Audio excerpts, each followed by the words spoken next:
pillar of the earth. You who rule the face of man. You're speaking leaders down. You are the shadow. What a marvelous God you wonderful you are, faithful you are, powerful you are, you are the marvelous God. Wonderful you are,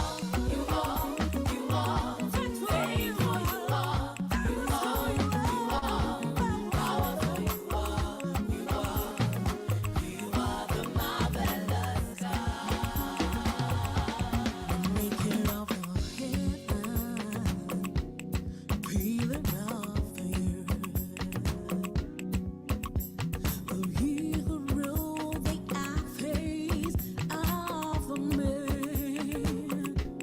You're speaking in this time. You are the shadow. What a marvelous God you are. Wonderful you are, faithful you are. All right, I can see a whole lot of you guys up there at this time. Global Active, what's up, man? What's up? How you doing? It's 3 a.m. in Nigeria. Man, my brother. So you are not sleeping. 3 a.m. in Nigeria, you are not sleeping. I can spot a lot of you guys out there. Princess Bola Olofin. Thank you very much for connecting. Love from RCCG TKC, New Jersey. Thank you.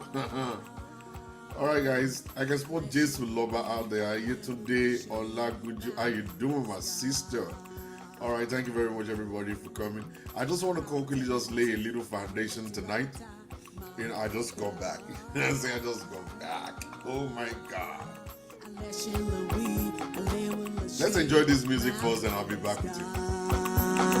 Take it up now. Lift your voice and say, marvelous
Thank you very much. God bless you. God bless you. Thank you very much for coming on the show with me. Let's get to business real quick. I'm really sorry waking you guys up, or probably trying to keep you guys up at this time. It's almost about 10:25. It's 10:25 right now here in New York City. This Lover is not sleeping in Houston. Wow. You know, Bola Olofin is not sleeping in the UK. You know what I'm saying? You guys are up, dancing too. I'm trying to lick my tom-tom. Is it tom-tom? Is it tom? This is tom-tom. Oh, Naija tom-tom. This is the antivirus. When you talk about antivirus, this is anti-corona. It's called tom-tom. If you can go and buy tom-tom, you'll be fine. For real. If you can go and buy tom-tom, you'll be fine. We have been sleeping all day. Jesus Lover has been sleeping all day. I can't believe you. Oh, love this song by Lady Ruth. Yeah, I know now. It's Lady Ruth. All right. This day is still young. Whoa. Felix, the day is still young. So Shola Teluvo is laughing there. Wants to go and buy Top Top. Sleeping routine messed up really bad. Wow. I know. It's 3:25 a.m. in London. Yemi Opadijo. You two, you're up. You're not sleeping. Adebola Badamosi. My God. All right. Okay. Now, we're going to get to it. Tom Tom at Orogbo. Oluwabukola Adeniyi. O ti get here ju. Ọmọ ẹ get here. Holy Spirit ló tó àṣírí yẹn fún ẹ. We are prepping for bed. You can go and sleep now. Hey, go and sleep. I have 152 people online. 158 people online. This is marvelous at this time. All right. All right, let's get to it. Let's get to business. Relationship is a crazy stuff. Very complicated. I can't lie to you. I'm not going to lie to you. Very complicated. Very, very. 820s, 29. Okay. I can't lie to you. It's very complicated. It's actually not meant for young people. I mean, for babies or boys or girls. Relationship is for real matured people. It's for real matured people. All right. New Zealand, 2:30 p.m. in the afternoon. Wow. That's great. The afternoon. Now it's for people who are matured-minded people. People who are matured. It's very, very important. You need to understand it. You need to understand it. It's a pity that some people will find themselves in a kind of a difficult situation beyond their control, that divorce will be part of the system in their life. And what am I saying is that I believe nobody will get married with the mindset of getting divorced. Nobody will pray for them to be married in the morning and get divorced in the evening. I really don't believe anybody will pray such a kind of prayer.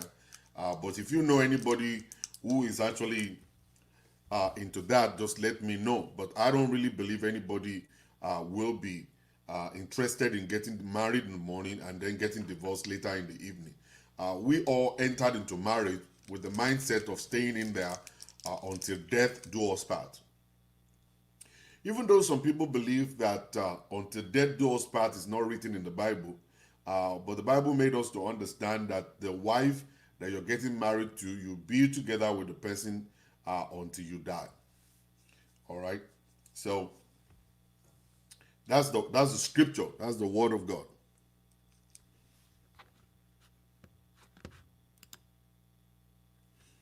Oh my God.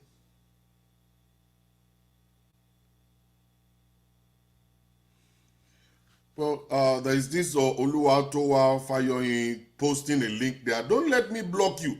I'm sorry. Don't let me block you. I don't want to block people. I hate blocking people, but don't post all this particular link on my stuff. Please don't. I don't like it. I don't appreciate it. Oluwatowo Fayoyin. Please don't post all this link on my page. I don't like it.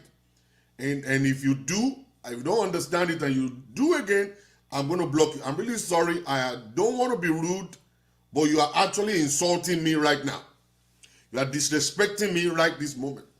And if I do mine now, everybody will say, why will I block you? But you are disrespecting me. Nobody's saying anything. I just want to beg you. All right? I just want to appeal to you. If you're that person, you better take that comment off, take that link off of my page, or I'm going to block you. I'm really sorry. I'm sorry. All right? So, what am I saying is that it's not easy. It's not easy to be in a relationship. Your whole life must be evolved. Everything about you must be evolved. You must put effort into it constantly to make sure that the marriage will work. But sometimes it might not. It's not really your fault. It's not because you have not tried. It's not because you're stupid. It's not because you are not brilliant. It's not because you are not born again. It's not because you are not prayerful enough. It's just that the marriage is not meant to be in the first place. It's not meant to be in the first place. All right? It's not. So the issue is that when we go into marriage, we go into marriage with the mind that we're going to make it work. And if the other party is not willing to cooperate with you, then there's nothing you can do.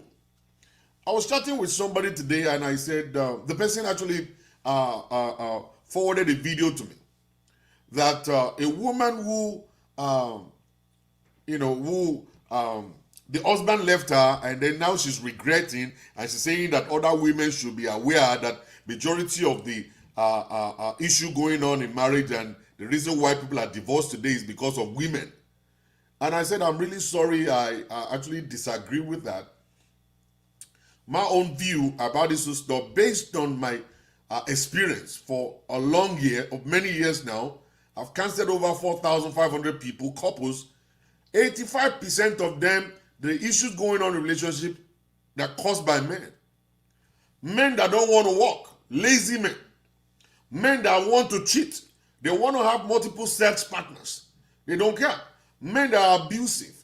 Men that are angry and they're actually not happy with the prosperity of their wives. They don't want their wife to prosper at all. Men that don't want to serve God or worship God at all. Men that don't want to be in the life of their children. Okay? Men that lavish money. They want to go to party and spend money and spray musician. All right? When you put it together, you find out 85% of the problem going on in marriage, they are all caused by men. It is going to be until men will come back and say, all right, let us sit down, let's check it out. What can we do? How can we make things to work? Can we be faithful? Can we be faithful or what? Or we should just continue the way we are. If we continue the way we are, we will never in this world, never make it in marriage. Never make it in marriage. All right? We will never make it. If men can come down and realize that the woman is their partner, okay, their partner inside of the relationship, you will find out that things will begin to work better. And they realize that what is good for the wife is good for the husband. All right? It's good for the husband. All right? There are some husbands that are very sensitive. You can't call their wife. If you call their wife and there is a male voice on the phone, they believe the wife is cheating. They have inferiority complex. Low self-esteem. All right? There are so many of them. Number 5. Another point is that there are so many men that are having mental issues. I've said it many times, but you guys won't believe me. Even women too. They have mental issue.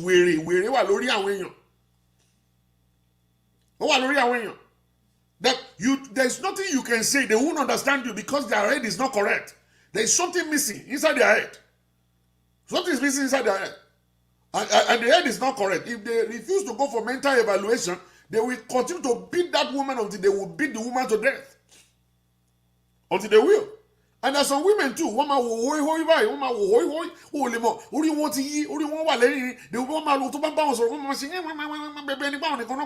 I'm telling you, there are some women like that too. They have big time mental issue. I'm telling you, when they start fighting like this, you will think the devil has come to visit you. And they don't understand, they don't respect nothing. They don't listen to nobody until they fight to finish. All right? So, it is possible for us to find ourselves in relationships like this. Relationship that will work better, that will work good, is the relationship where the man is willing to make the relationship work, either the devil likes it or not. Either the devil likes it or not. That kind of a relationship when the man is willing, the man is the man. The man must be willing. Actually, they always say it takes two. It takes two, for real. But if the majority of the time, the women are the one that normally labor to make relationship to work. Normally. The women will always want to walk. They always want to labor. They fast. They pray. They go to church. They go to pastors. They go to prophets. They go to doctor. They tell this person. They tell that person. You know why they tell people all around? It's not because they are crazy. They tell people all around because they are looking for solution. And they cannot do it by themselves. They cannot do it by themselves.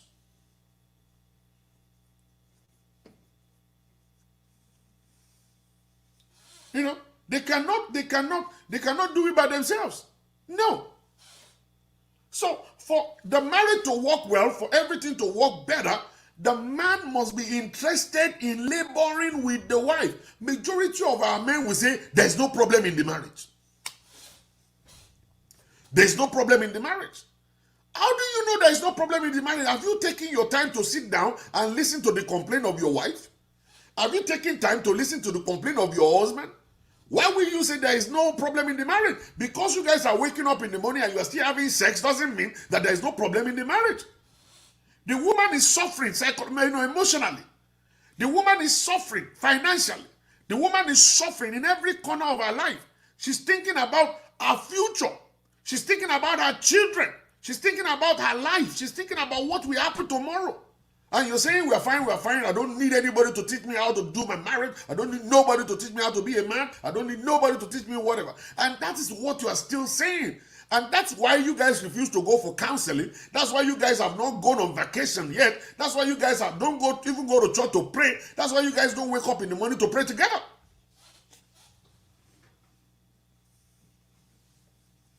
You know what I'm saying? You know what I'm saying? So it's kind of like really, really, really terrible. Until men will realize this and come down and say, you know what? Pastor Shola is shouting about horse. Let me calm down. Let me just listen to this woman and actually see exactly what exactly is the problem. What is she complaining about? You know, what is she complaining about? And you must make sure you don't just shut her down in the middle. She might be saying nonsense at the beginning. She might not be able to tie her words down, her words together. All right? Be the one that will help her to be able to tie it up together. Be the one to help her to do so. Be the one to listen and say, honey, are you trying to say this? Honey, is this what you're trying to say or whatever? Be the one to help her to put it together. She might not be able to put everything in words. Might not be able to. Might not be able to put it together. So men supposed to realize that they are leaders. You are leaders inside of the relationship. And the moment something goes wrong in marriage, and you as a man, if you pulled out, and the woman now decided to walk away, and then you guys start signing divorce paper or whatsoever you're signing, at that point in time, so many things can happen. So many things can happen. I want to quickly just take this moment to celebrate single mothers out there that have been married before, they're divorcees, they're taking care of their children by themselves. I celebrate them. I celebrate the single fathers too. Good men who are taking care of their own. They're taking care of their children, taking care of their children by themselves. Men, they're taking care of their children by themselves. You know, they are. You know? So, by the time you end up in that situation they call divorce, so many things can happen to you. So many things can happen to a woman or can happen to the man. Most of the time the man will go down because, you know, the man will think like, okay, I got it. Okay, I'm going to find another girl. I'm going to find another woman and stuff like that. This. At the end of the day, you be with one, you are not even, you find out you're not compatible with this one, you leave that one, you go to another one. Within 1 year, you have gone to almost about 6, 7 other ladies. And the only benefit you're getting is just only sex. At the end of the day, you guys will argue, that one will kick you out, argue, the one will kick you out and stuff. But the women cannot do that. Women cannot jump from one man to another man. They get stuck with the children. They have to make sure that they become a role model to their kids. They can't be jumping from one man to another man. So they will stay home and then they will continue to be a role model to their children. And that's where the problem will start. And a lot of men don't understand. The problem will start from right there. That the very first thing that may happen to a woman, like I have it here, is that the loss of appetite. They might lose appetite, they might not even feel like eating anything. It's not like they don't want to eat, but the appetite is not there. It's like what they have on the inside of them that is actually eating them up is even more than the food that you are preparing, putting right in their front. You know, you can prepare all manners of food you like, but they won't be interested in eating it because they don't feel it. Because they're not feeling it. So they lose their appetite. Then they start losing weight because they're thinking. Okay, their children will be looking at them and say, Mommy, are you all right? Mommy, is everything fine? Is everything okay? She still have to run around. Remember, she must pay bills. Majority of those men will walk away and they want to be wicked. Majority of them want to be wicked, so they decide to withdraw money. I'm not going to support her with money. Let her suffer. All right? So they withdraw money. And when they withdraw money, this woman must have to go to work and work and work and work, and she's not eating. She's not eating anything. She's only drinking juice or water or whatever, just to keep herself going, and she doesn't have any appetite. So she will lose appetite. And she must still work. She must still make money. She must come home to deal with her children. If the kids are still young, you know, kids of like 3 years old, 6 years old, 10 years old, they need attention. Big time attention. So the woman will still have to cope with all that stuff, and she's thinking in her head and all kinds of stuff. And the next thing that may happen to her is that she will lose interest. She will lose interest in activities. She will lose interest in activities. Activities. You know, formally she's actually this kind of person that goes out doing things and stuff. Every time there is a party here, she will be there. Or probably the friends are having one thing or the other. She's always everywhere. But this time around, after divorce, it's possible for her to lose interest in all activities, you know, hobbies and things that she was formerly enjoying. And then she'll shut the door against everything. She'll shut the door against everything. Everything around her, she will shut the door against it. She'll shut the door against God. She'll shut the door against people. She'll shut the door against her relative. She will shut the door against every little thing around. Some of them don't, you know, they don't get to come out. They shut themselves inside and they stay inside for a long time. For a long time. They lose interest in everything. And then the next thing is that they're going to have insomnia. They will have difficulty in sleeping. Insomnia means that you wake up all through the night and everything, you are not able to sleep. When your heart is actually, you know, packed with all manners of questions and pain and bitterness, what kind of sleep are you going to sleep? And that's why you see them, they have lost appetite, they shut the door against everything all around about them, and now they are now not able to sleep. And when you don't sleep and you have to go to work and you have to labor and you are a nurse or you are a whatever, and you have to stand on your feet for 10, 12 hours and stuff like that and all kinds of stuff. Don't you understand what that could result into somebody fainting or passing out and dying? But the women are strong, very strong. You know what I'm saying? So very strong. You know, it will end up in fatigue. You know, they get tired. All right? You know, difficulty in concentration. Difficulty in concentration. All right? They can't concentrate. It's not possible for them to concentrate, all right, in what they're doing. Because now they're thinking about the whole responsibility being on their shoulder.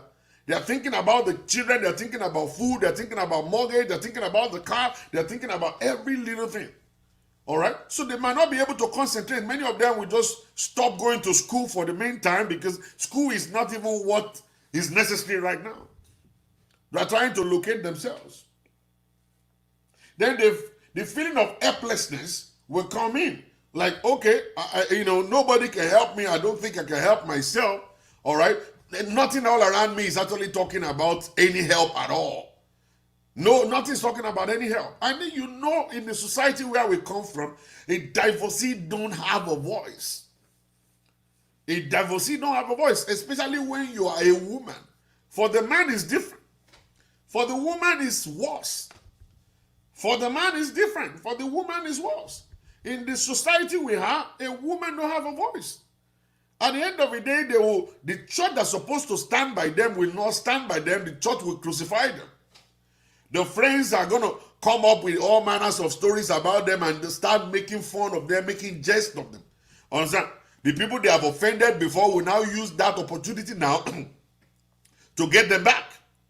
People who hate them before will start now using the opportunity now to mess their image up in the society. They cannot go to parties, they can't go anywhere, they have no support, they are helpless at that point in time. The only one that will help them is only God. Even their family may actually turn their back at them. I'm telling you. So at the end of the day, the next thing that may happen to them, they might start thinking of suicide. They might start thinking of committing suicide. They want to hand it up. Let me just hand the old stuff because I'm tired of all this. Let me just kill myself. Let me just kill myself. Let me just totally just be done. Let me just be done. You know, so many of them will succeed in killing themselves. Some will not. All right? Some will, some will not. There's so many of them that, they died. They killed themselves. They took poison, overdose of medicine. Okay, they took high blood pressure medicine, overdose of high blood pressure medicine, and that stopped the heart, and that was it. And they're gone. And then they left their children alone without help at all. Without any help at all. Without any help at all. It's a kind of a big deal. And that's why I want to do something for people who are passing through divorce. And you are feeling exactly like this. Okay? You need to vent. You need to talk to somebody. You need to open up your situation, your story, talk to somebody. I want to make myself available to them. See, even if I make myself available to you, it's not free, oh. All right? It's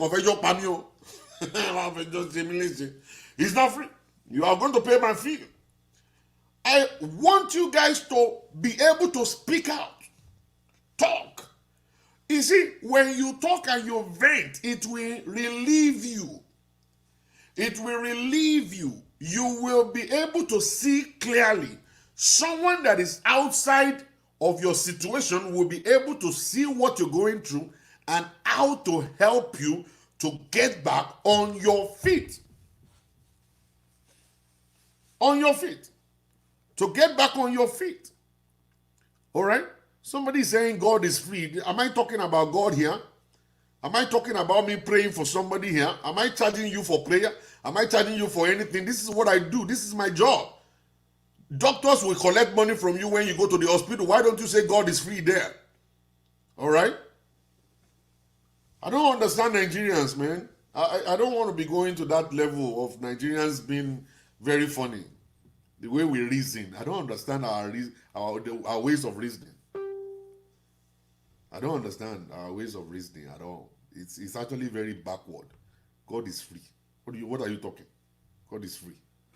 Now, what am I saying is that the moment you are able to vent and you're able to talk, okay, it will help you to be relieved. And somebody on the other side will be able to understand what you're passing through and how to help. And the next stage or step in your life that you're going to go through to be able to get to your destination. That is where we are going to help you to get to. There are so many things that we have that is going to help you. Right now, I have a sister working with me right now that can actually get you help. That can get you help also. All right, that can get you help. So it's time to talk about what you're going through. This is not the time for you to hide. This is not the time for you to close the door against yourself. This is not the time for you to say, no, I'm not going to talk. This is not the time for you to say, I'm just going to be praying underground. This is not the time for you to be saying, I'm going to be fasting.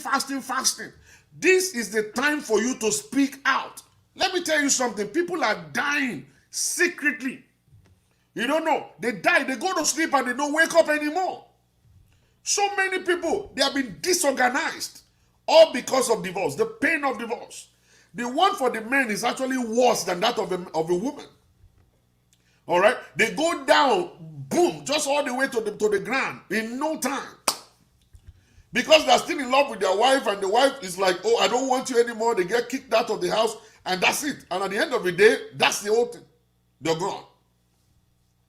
You just find out that you just hear in the news that so and so person is gone.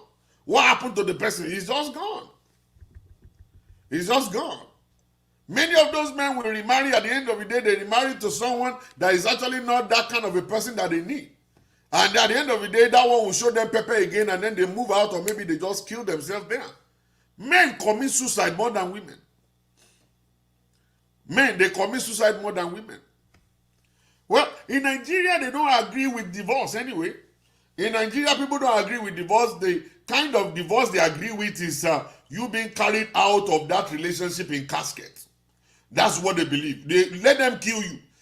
Let the man kill you. You are married, you are married. Christianity is all about you marrying until death. Let the person kill you. If you get divorced, they believe that you are a demon. They believe you are a demon. And that's one thing they don't understand. They don't read the Bible very well. They just read the Bible one kind and then start interpreting it any other way.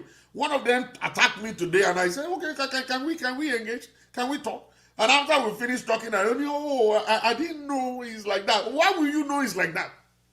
Because you've not been reading it. You're just waiting and asking this one pastor that is actually teaching you nonsense to keep on teaching you. And stuff like that. You have to seek for knowledge, buy knowledge, go to conferences, listen to other people. Listen to other people teach about topics, and then you understand, you balance your brain up. You get that understanding. Divorce in Nigeria is a no-no. They don't agree to it, especially the Igbo people. The Igbo people they don't agree to divorce. Divorce, you tell a Igbo man to divorce his wife, or sorry, for the wife to divorce the husband is a no-no. An Igbo man can actually keep you in the house and don't touch you again for the rest of his life, but you're still going to be there like a property. You're like a property. You know, you just be there like a property. So for you to leave, let me tell you something, ladies and gentlemen. You see, God is interested in you living. God is interested in you being alive, because you being alive is the only way you are going to be useful to God. You can't be useful to God inside of the grave. God is not interested in you dying and being inside of the grave, because you are useless to him in the grave. You are useless to him. He can't do nothing with you when you are in the grave. You can't do nothing for God when you are in the grave. God is expecting you to be alive. To be alive. God is expecting you to be alive. So for you to be alive means that you have to choose life over death. Okay, when you enter into a relationship, all right, and then inside of that relationship, the very first day, look at the lady I posted the picture. You know, they are not married, just boyfriend and girlfriend, and the boy beat the hell out of her like that. And she's still saying, I'm in love with him, I want to spend the rest of my life with him. All right? I want to spend the rest of my life with him. What kind of a person will love to be beat up like that? What kind of a person wants to be in an abusive relationship? All right? What kind of a person? But probably because she grew up inside of an abusive relationship and she believed that's the way it is. You know, maybe they just believe that's the way it is. And all kinds of stuff. You know, and all kinds of stuff like that. So the issue is this. In Nigeria, people don't believe in divorce. And many people are dying like almost every day inside of their relationship. The pastors are preaching to them, you can't divorce your husband, you can't divorce your wife, you can't do this, you can't do that. All right? Preaching the real gospel. It's time for us to break the Bible down to people for them to understand what the Bible is really saying. They need to understand it. People must protect themselves. They must protect themselves. They must leave. All right? They must leave. That's one thing I understand. So I am opening up the opportunity to people who love to vent. You want to vent, you're passing through the pain of divorce. The pain of divorce is not good. A lot of you guys, you're divorced and you are still following your husband's Facebook page. And then you are actually making yourself to be bitter. If you follow your ex-wife's page, everything she's doing it intentionally because she She believed that you are following, and she want to actually make you feel bad for walking away. For walking away. Oh, for walking away. You know what I'm saying? So that's the issue. That's the issue right there. All right? You don't follow the page, or you don't follow your ex-husband or your ex-wife. Okay? You don't follow them on Facebook or Instagram. The moment they're gone, let them be gone totally. Let them be gone totally. They must not return. They must not come back. You must not be following them all around trying to look for their downfall or look at what they're doing. Are they successful or they are failing? Oh, you want to be laughing. You want to be enjoying it. Okay, the person is failing. Oh, this person is not making it. Or whatever, whatever. But then they will actually be showing you something that will make you feel like, as if to say, they are on top of the world. That's what they will be showing you. At the end of the day, you now become miserable. You cannot move. You now sit down at one point and say, okay, I am the problem. Oh, look at him. He left me and now he's doing well. Look at how he left me, now he's doing well. And whereas it's all about make-believe. Not everything you're seeing is just make-believe. It's a lie. It's a game. It's a game. So you need to be very careful. Be very, very careful. So if you want to talk, you want to vent, you want to open up, the opportunity is there for you to do so. You can make that phone call and talk to me anytime. I'm going to allow people to come on the show. People who would love to talk. If you disagree with anything, or you have something you want to say as per this topic, the link is out there. You'll see the link out there. You see the link. I just posted the link right now. For you people who are on Instagram, you can see it there. For people who are on Facebook, I'm going to pin it to the wall right now. All right. I just pinned it to the wall right now. You will see it there. You can actually click that link to come on my show. We can discuss together. But please, make sure that you are wearing something good. Don't show us any don't show us anything or anything we don't want to see. Don't show us the thing we don't want to see, or show us the thing that we can see that we will appreciate. Okay? All right. So if you're coming on the show, you can come on the show. You can come on the show with me at this time. The link is there for you. Just click that link. The link will come. I will bring you to my show here, and then we'll be side by side, and then we'll be able to discuss this particular topic better. All right? So if you're willing, you can go ahead and press that link and then come on the show. Let's discuss. Let's discuss. We are talking about the effect. Okay, somebody's coming. Somebody's coming. All right, I have somebody here. Hello, can you please put your camera very well? Your camera is only looking at the top of your head. We want to see your face. All right, this person is not talking. All right, that person is not talking. Probably the network is not good. We're going to wait for other people to call in. If you want to come on the show, just click that link. I'll be able to bring you in, and then we'll be able to talk. You have a topic, or you have a question for me, or probably you feel like, okay, I think I am not connected with what Pastor just said, or this is what I believe, this is what I believe, or maybe you have one thing you want to share with us, your own life experience as per divorce, as per what you're going through as per divorce. You can actually call in and let us discuss also. The link is there for those who would like to call in.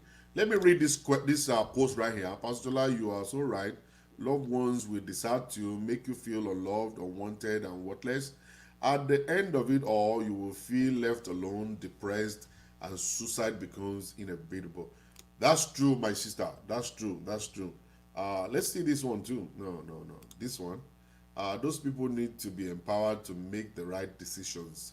Celia Kuba, thank you very much for that. God bless you. People that would love to join the... I'm still waiting. Maybe because you guys are sleeping. You are lying down on your beds. That's fine. All right. The link is at the bottom of the chat box. You'll see the link there. It's pinned on the bottom. People, can you guys be very, very vigilant and see things? Just look at the bottom of the stuff, you see it there. All right. I have somebody. Oh, the person is gone. The person is gone. If you want to come in, just go ahead and press the link and stay. Of course, you can call without showing your face. You just have to, don't turn your camera on. We're going to see your profile picture or whatsoever. That's what we're going to see there. The link is out there. I'm actually posting the link right now for people who would love to come on the show. But for people who are on Facebook, the link is posted, pinned to the wall, right underneath the chat box. You see it right there. We just have to be very attentive and vigilant and, be a little bit observant. You'll see it there. You don't need somebody who will teach you computer science or computer technology for you to see all this stuff. It's there. It's there already. No, they don't want to show their faces. I understand.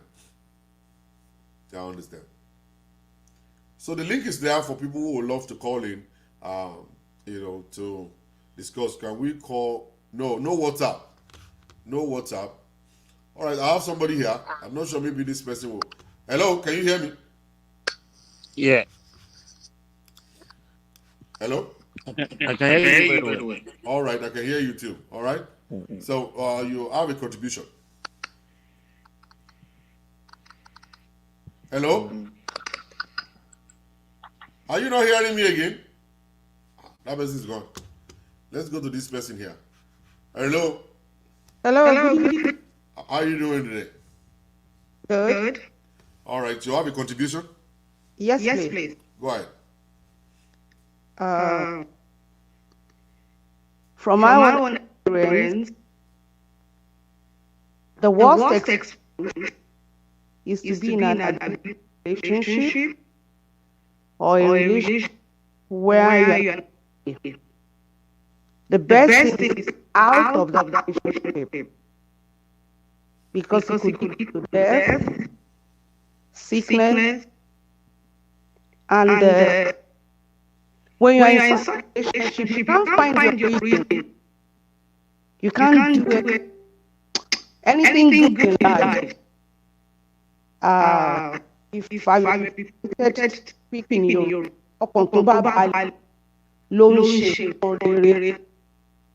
you can't do well. If you are working, you can't be successful. And if you have children too, it's also going to affect the children. I think you still need to emphasize why people should not die in a relationship. But the most important thing is people don't have the support when they need it because they castigate people. That's the most important thing. So people need the support when they are in such a relationship to be able to get out. That's my contribution.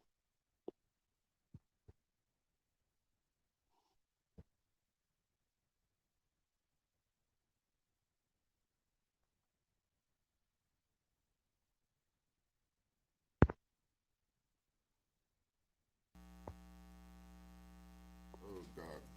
Oh, okay. All right. This is what I'm going to do.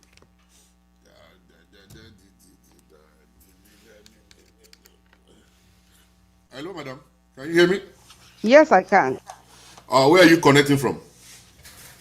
I'm connecting from Columbus, Ohio. Ohio. All right. God bless you. Thank you very much for sharing with us.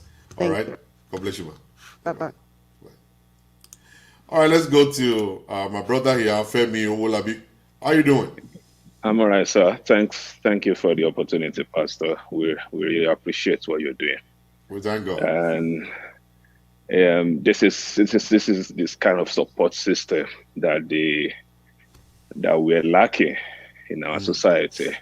The Westerners, they've got this kind of support in terms of the therapy, the different kind of support program.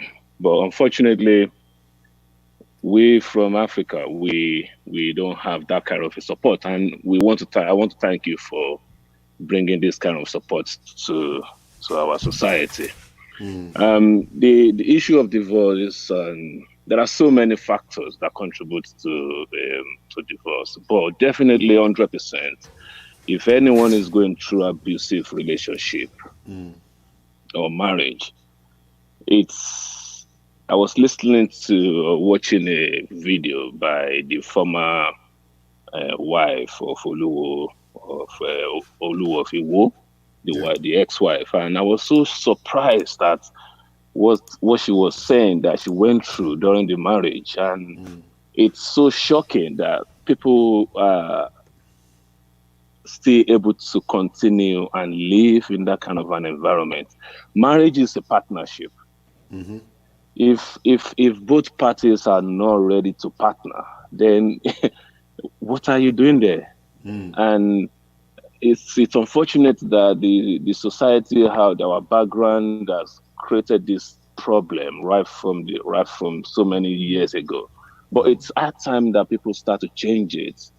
It's high time. I was talking to somebody very close to me, somebody that is very close to me, and what the mother went through in their marriage. And I was asking her, I said, Mom, how did you even manage to have 4 children in this kind of a marriage? And she couldn't explain it. And that is totally 100% true. People go through these sort of things and they are unable to explain how they've spent 10 years in it. So, but our people, especially the women, needs to be empowered and needs to be showing this kind of opportunities are there for them, and you need to encourage them to start to grab the opportunity, and that are presented before them. Now, nothing is free. I heard someone was talking about we charging for. See, this is one of our problems. We never want to pay even to improve ourselves. We never even want to buy a $10 book to read. No. Not to talk of spending money to, I was talking to somebody, 3 months in lockdown, 3 months at home. What have you done to improve yourself? This is not free. If anyone is ready to grab the opportunity, I think you shouldn't make it free. People should be able to. It's just that there are some people that have messed up brain in our society in Africa. Anything that is not free, they are not connecting. And even if it's free, they would just only come there, take the book, and then they will throw it on the side. They won't even read it. And that's why they are where they are. They only believe in you as a pastor just praying for them and sharing revelation with them. And that's not going to take them anywhere. 100%. No, it's not going to take them anywhere. 100% true. Where are you connecting from, my brother?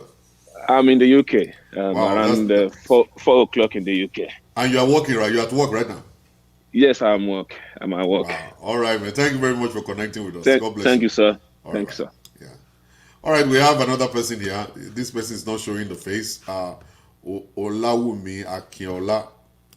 Olawumi Akinola, are you there? Olawumi Akinola. All right. Olawumi Yes. Are you there?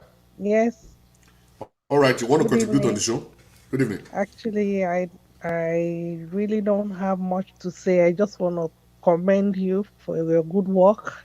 Oh, thank I God. keep watching you and listening to you. May God bless you, sir. Amen.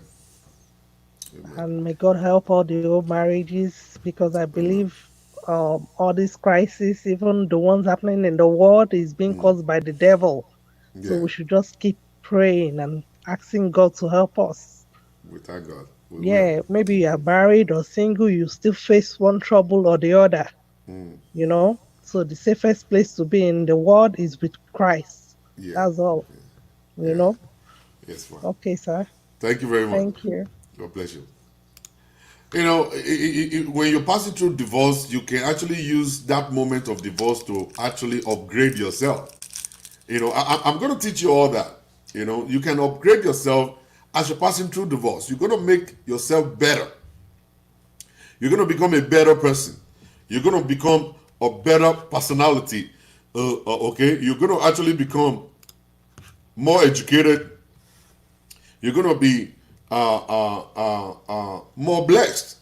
So you can actually mold yourself. You can actually recreate yourself. You can actually upgrade yourself. You can actually empower yourself during the time of divorce. At that point in time is when you're supposed to focus more on you. That's the time you're supposed to eat healthy.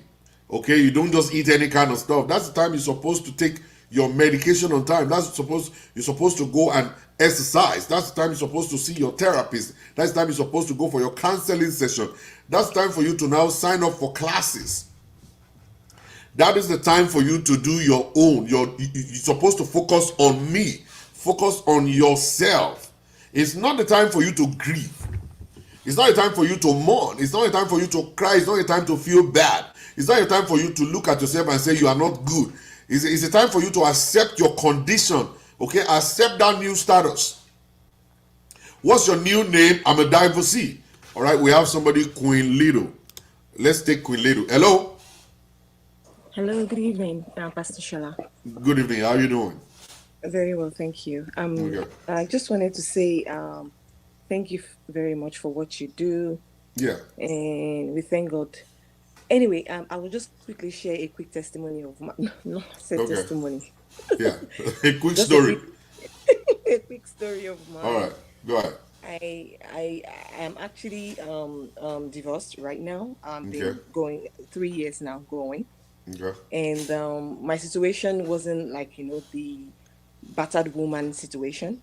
Okay. It was more of silent and very emotional and, and all of that even suicide was contemplated in my own situation. Yeah. But I had to, it was like I was resuscitated, and then I decided to run for my life. And I am free right now. And I thank God, the fact that a lot of women are going through this situation, and especially African women. I don't even want to say just Nigerian women. A lot of African women are going through this situation, and it's just simply because of the fact that people will think, like, especially we that, like that we go to church, they will ridicule you. They will, start saying stuff about you. A lot of people that also are having problem in their own homes. When they see someone in trouble, that is when they will now begin to, increase the volume for that other person that they already now know that this person is having problem. Meanwhile, they are also having problem in their own relationship. Of course. And I think I saw one of your broadcasts early, sometimes during the week, that you were talking about women are actually other women's problem. Yeah. We women, we attack each other. It is not when someone is down. That is not when you now start beating on them again. We don't support each other. And No, I we think don't. that's why a lot of this abuse is going on. It's just unfortunate. Yes. Thank you very much, sir, for your God bless you. Thank you very much for coming. God bless you. All right, man. Thank you. All right, as I was saying, now look at this. Look at this. Now, I posted something on my page this morning. Now, happiness, if you as a person, you are believing that your happiness and your joy depends on marriage, you have failed in the journey of your life. You have failed. You can't succeed. If that's the kind of a mindset you have as a woman, you have a mindset that your happiness and joy depends on marriage. That the moment I get married, my husband will make me happy. My husband will give me joy. You have failed in the journey of life. Because, see, you must first of all discover that inner joy of yours. Okay? You have to discover that inner happiness, inner joy, and connect to it. Be a happy person way before you get married. Marriage is not designed to give you happiness or joy. You're supposed to discover that inner happiness, inner joy, connect to it, be a happy person. All right? Now, when you are demanding and putting pressure on your husband or putting pressure on your wife, it's like you cracking a rock, believing you can find honey inside of the rock. If you eventually didn't find the honey inside of the rock, what will now happen? You can't put the rock back. You have destroyed that rock already. So it's like destroying the person, expecting to find happiness in them. I have Emmanuel and Olubusola. Let me bring Emmanuel real quick. Hello, Emmanuel. Yeah, good evening, Pastor. Good evening. How you doing, sir? Yes, sir. We thank God. I just want to also comment on this topic because actually I am not married yet, but I'm I have a fiance. Yes. So my parents, they passed through a lot. Uh-huh.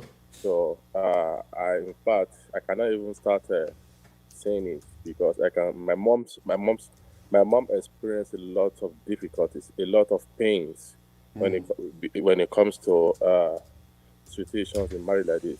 Yeah. So, as a single who is about to get married, I bought one of your book last year. Okay. Like the title, my wife, my My life. wife, my life. Yes, I bought the book, so I read the book so well, and a lot of books as well. So, as a Christian, I said I must make my marriage work. So I started Yeah. reading books Okay. about divorce, what can cause divorce, what can cause marriage, any issues like that. So right now, I can boldly say that no matter how it will be, I believe that by God and Yeah. by my own input, I will make it work. So when it comes to divorce, it's something that sometimes when we are still for people that are already divorced, maybe they didn't plan it very well. They didn't read books. They didn't, take advice from Thank people. you. Thank you, my brother. Thank you. So that is actually what is causing this thing. Had it Yeah. been they have time to study, to know each other, to study, to read books, to listen to tapes, that one will help them to do what to avoid it. Yes. So that is what we need to work on. Yes, If sir. we are still We have we to need express, we need marriage school. Marriage school for people. exactly. People before you get married, and even after you've been married, you can still attend the marriage school to reset your brain. Look at Justina John. Pastor Sola, thank you very much. You changed my husband mindset about marriage and life. All right, the husband was willing to be able to listen. Thank you very much, my brother Emmanuel. God bless you, sir. Thank you, Thank sir. you. All right. All right, let's go to Olubusola. We have Olubusola here. Hello, Olubusola. Hello, good evening. Good evening, sir. Good evening, madam. Yes, sir. Yeah. Um, I want to say, firstly, I would like to say thank you so much for everything you've been doing. I really appreciate. Thank you so We thank much. God. We thank God. Yeah, one thing I see about I think a lot of men they need to see marriage as a togetherness. Marriage is something 100% between man and Yes. woman, Yes. not the men feeling like okay they married the woman because they're doing her a favor, Yeah. because that is what a lot of men see, that Uh-huh. okay if I don't get married to you, how would you find somebody to marry you? Yeah, like I'm doing you a favor. I'm doing you a favor marrying Yeah, you. like they see that like it's a favor to the woman. Yeah. Marriage should be enjoyed, not endured. Yes, ma'am. If a man is eating a woman, I think most of these women they see it from the onset. When the man starts slapping you, from slapping you to like eating you with little things, and they still Yeah. keep enduring it. Okay, it's going to change, it's going to change. And even the society is not helping a lot of them. The Yeah. society is not helping them. You see, when things like this are happening, you call your mom, you tell her, they'll tell you, don't come back home. You call your father, don't come back home. What do you want people to say about it? You Uh-huh. don't want us married? Do you want people to start mocking me? A lot of things. Even a lot of people they are scared of Yeah. what their friends will say. Uh, Like they just want to be Mrs. Lagbaja, and put their wedding ring in their finger. and put their wedding ring. You understand? At the end of it, they lost their life. At the end of it, Yes. when I see a lot of these things going on social media, I felt bad for a lot of women. Yes. Your husband should love you. A man that love you will never eat you. Will Yeah. never use his hand on you. Will never Yes. even say vowed word to you. Uh-huh. From saying Ori e baje ni, Ori e Yes. daru ni, Uh, you know, things start coming up. yeah. When a man tell a woman, oh, you are crazy, you are mad, you are stupid, then from there he starts beating that woman up.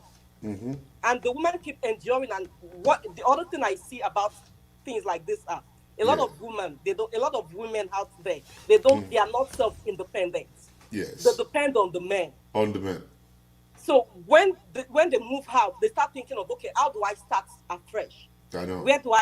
How do I take care of those kids I have with me? A Such lot a of them woman have, cannot. Such a woman cannot be respected by the man. If you are depending upon the man for yes, if everything, you're dependent on the man you can't be 100%, respected. He you won't can never respect be you. respected. No, he You won't have to respect you.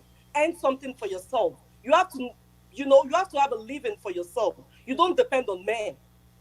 A lot of women in Nigeria, they go through that. Yeah. Yawala bodo ni one, they stay at home 24/7. Their husband feed them. Yeah. America is you do, I do. You bring what you bring to the table, I bring to the table as well. So I think a lot of women need to give themselves self-respect. I know. Thank you.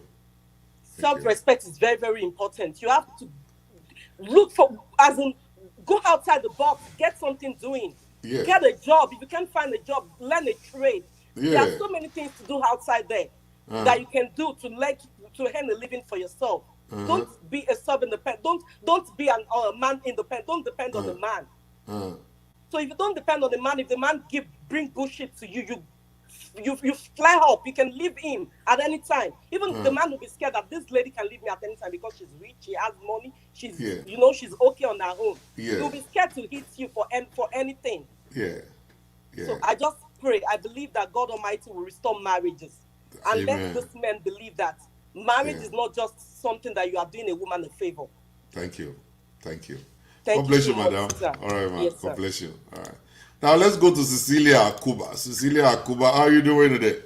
I'm doing great, Pastor. You I've at always work? wanted to, yes, sir. I was night You shift. can't knock all the PPE like this. Are you afraid? Are you afraid of corona? No, I work with Corona So what do you want to give us? Yeah, first of all, Pastor, I've always wanted to correct you. My last name is Atuba. Achuba. Yes. Oh yeah, that's to not K. Achuba. Yes. Okay. Yeah. I thank you for what you're doing, and I pray that the Lord God Almighty will continue to give you to continue. Yeah. I really do appreciate you. I appreciate your word. We thank God. Yeah. So what I was going to contribute to your broadcast today is concerning the most of the men, I think they have psychological problems. Because I don't understand how a man will profess to love a woman and then turn around and abuse the same woman. Yeah. I think we also have to look at it in that aspect. Look at the psyche of all these men and then the women as well. I think they lack self-esteem and we just have to look at it in that way, and that's what I just wanted to contribute to that. Thank you. Thank you very much, my dear sister. God bless you. And make sure you be safe. Be safe at work, okay? Yes, sir. Thank you. All right. God bless you.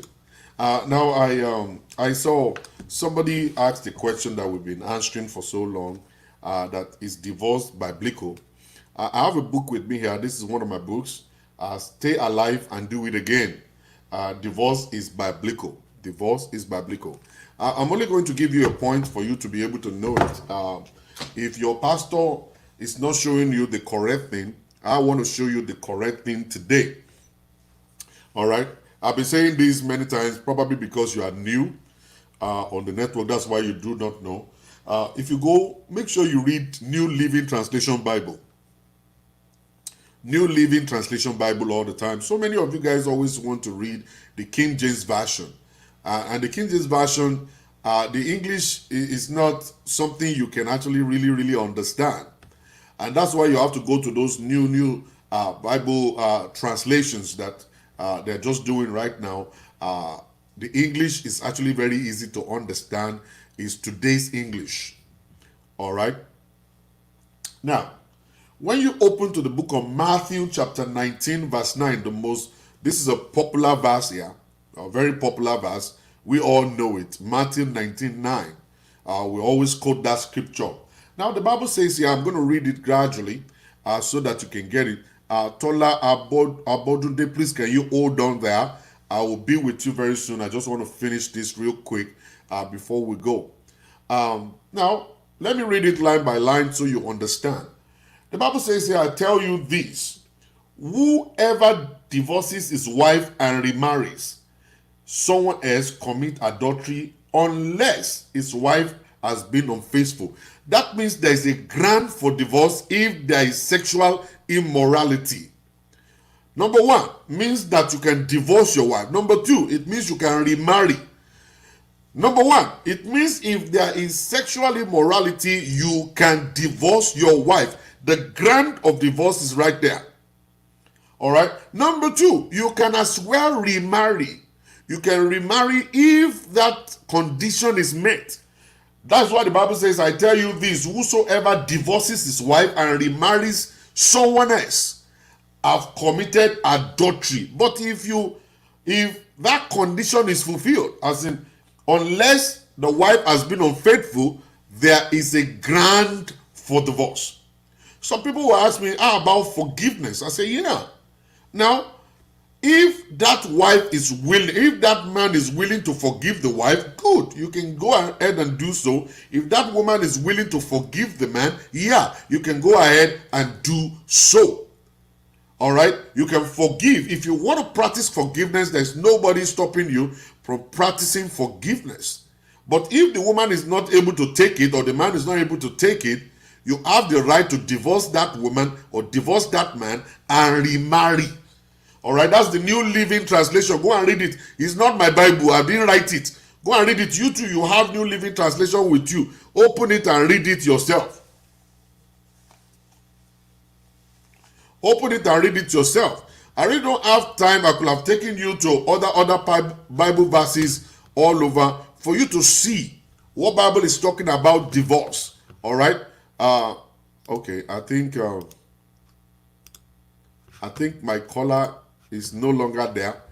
Please, if you want to connect on the show, the link is right there. I'm going to post the link one more time for people who would love to connect. If you like to connect on the show, you have something to say, that's the link. That's the link right there. You can actually click that link. It's going to bring you straight to me. So, you see, and the Bible records, it said, if you see the appearance of evil, it said run. It said take off and run. When you see the appearance of evil, run. It's the scripture. It's the scripture. It's not in the Bible. It's not in the Bible for fun. It's not there for joke. All right?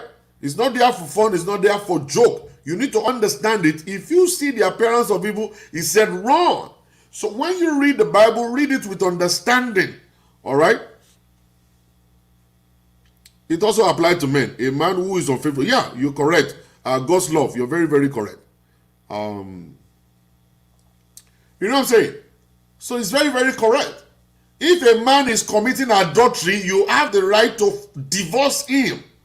If a man is cheating is a grant for divorce. A man cheating, a cheat, that's a grant for divorce. Nobody should stop you if you're not willing to. Because there are certain things that will happen to you.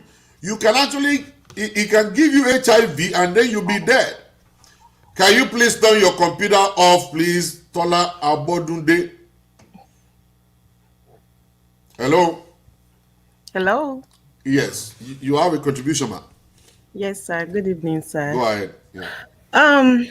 Thank you for all you do. And I just wanted to add one or two things. I think it's imperative for people, either man or woman or male or female, to understand human behavior. Yeah. And what I mean by that is from a personal experience, I know little to nothing about narcissism. Okay. When I got married. But when a lot of things did not make sense, I started educating myself. Yeah. I attended, a lot of social services conferences, trainings and all that. Mm-hmm. And that was how a lot of things started making sense. Okay. And when you're dealing with a narcissist, they have a way of thinking well in advance. Mm-hmm. When you say one thing, they know where you're going. Mm-hmm. And if you're just like an open person, you say things as they are, by the time they gaslight you and you just, you almost, you will stand there and you're not even able to defend yourself. Mm. And you're, you were right when you said, women are women's most enemies. I mean, most enemy. Um, One of the things that I experienced, especially people in church, Of course. um, I had this lady that, because I went through a very high conflict divorce, and I had somebody who was very close to my family. You know, she was with me. She always comes, to the courthouse with me. She would even sit with me with my attorney, in the little conference room before we actually, proceed into the court. And lo and behold, I didn't know she was working for my ex. Wow. So all of, in fact, I almost lost my case. And this woman has never been into my house. She has never stepped a foot into my house. And yet she wrote an affidavit that my ex was the one doing everything, if not for God and staying on the path of truth. I almost could have lost the custody of my children. Wow. And I went through a very, very highly abusive relationship. And you need to understand that when you're dealing with a narcissist, they're very, very likable out there. Like everybody wants them. They're like they're like the people that cannot touch an ant. Oh, this person cannot kill an. Oh, this person speaking. He can pray and heaven will fall down. Forget it. Nobody knows what is going on in the corner of your house. You are the only one. And when you're going through a divorce like that, I would recommend to people, keep quiet. The only people you can talk to, even at that point, to be honest with you, I would say, even with your family members, just keep it very minimal, and your attorney, because you never know how your information is getting over to the other side, and then they use it against you in the court of law, and then you will lose your defense if you're not careful. So it is very, very important for people, to know how to be quiet. And when you're dealing with a narcissist, the best way is silence. Do not let anybody know what your next step, your next move is going to be. That was the first mistakes that I made because I was very open. But I learned along the way. And, somebody also said that, some people don't have, I have a very high self-esteem until I met a narcissist. And narcissists are like hunters. They look for somebody who is very, who is supposedly, somebody they can prey on, they go after somebody that has something, that they can have something, to take from that, or that they can prey on that person. They won't go after somebody that has nothing. And then they will bring you and subdue you under them. Under the feet, yeah. Until you will lose yourself. Yeah. You don't know who you are. And then people would not believe you because that is not who they know you to be. Of course. And then the story changes as if, okay, you are the one that has problems. And one of the problems that we have in a Nigerian society is that when you see a therapist, where ni? No. But that is the narrative out there. When you start seeing a therapist, it's like, you don't know what you're doing. So it's even, you almost like you're seeing a therapist, but you don't even want people to know that you're seeing a therapist. But I have passed that stage. So a lot of things need to be taught. Even people with very, very high self-esteem. And you will understand, you will see that a lot of people, even highly successful women, are going through a lot. Of course. And in my course of getting out from an abusive marriage, I have seen successful women, lots and lots of women, unbelievable, that are going through a lot in their marriage. Of course. And, some people just, die. Fortunately, a lot of people have the guts to take the next step. But again, I can go on and on, but it's also imperative if you can please teach people, the signs of, narcissism, because that is one thing that I wish I knew. Because when I changed church, And this is how I knew when I changed church and left the church that my ex, that I was attending with my ex. There was a time I went back, I went to my new church, and I was just crying, and the pastor was just about to leave. I go to a white church now, and the pastor saw me and he turned back. He was like he's heading over to a meeting, and but he would listen to me. So he sat there, we talked. I haven't even said one full sentence when the pastor said, "You know what? Stop right there. You're dealing with a narcissist." That was the day of my liberation. That was the word that I needed, because I didn't understand what was going on. Why didn't people believe me? That was when I started doing a lot of research, reading. And the pastor gave me one scenario, because as pastors, a lot of people come to you guys, they confide in you. And my pastor said, "Do you know one thing?" I said, "What is that?" When he mentioned the word narcissist, I said, "What is that?" I said, "Okay, I'll give you a scenario. There was a time a man threw a big party, in a white congregation. They don't usually do big parties like our own big party. That this guy threw a big party, family and friends were there, and the guy presented a $5,000 check in the presence of everyone, and everybody and gave a very lovely speech about his wife. Oh gosh! And everybody said, "Oh, what a lovable man!" Blah blah blah. And after everyone left, he took the check back, tore it, and made that lady clean up the entire house, and even made the lady pay him for the money he spent on that party. It was like, "Tola, that is what you're dealing with." I said, "How did you know?" That was the beginning of my liberation. So again, I've said enough. I know there's a lot of people, but we need to talk about narcissism. We are going to talk about them. By the grace of God, there are actually so many, even in our own Nigerian community, so many of them. But the Lord God Almighty will deliver us. Thank you very much for calling on the show, my sister Tola. You're welcome. Yeah. All right, let's go to Olori Lola. We have Olori Lola on the line. She's been there for a long time. How you doing? Mama? I'm fine, Pastor Shola. How are you? It's nice to hear your voice and see you live.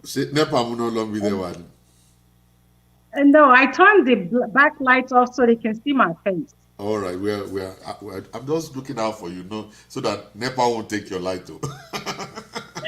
All right, what do you want to contribute on the show? I just want to ask a question, and this is real life. It's not a movie. Yeah. I know a lady who is currently married. Yeah. And the husband slept with the maid of honor before their wedding night. We didn't hear you. Your network is breaking. Your network is breaking. Oh, I'm sorry.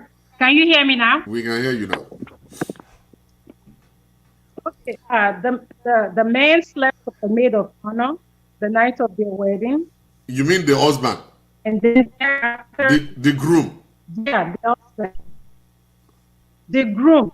Okay. And thereafter, frolicking with all manner of women. Your network is bad. Terrible. Your network is bad. Okay, let me change. Let me turn this one down. I don't know what's going on. But we are hearing you now. Can you hear me now? Can you hear me now? Yeah, but you're now. Can you hear me? But you are not. I'm sorry. Can you hear me now? We can hear you now. Okay, no. Do you have the one that the you need to turn the other phone off. You were hearing the sound of the other husband. One. The groom.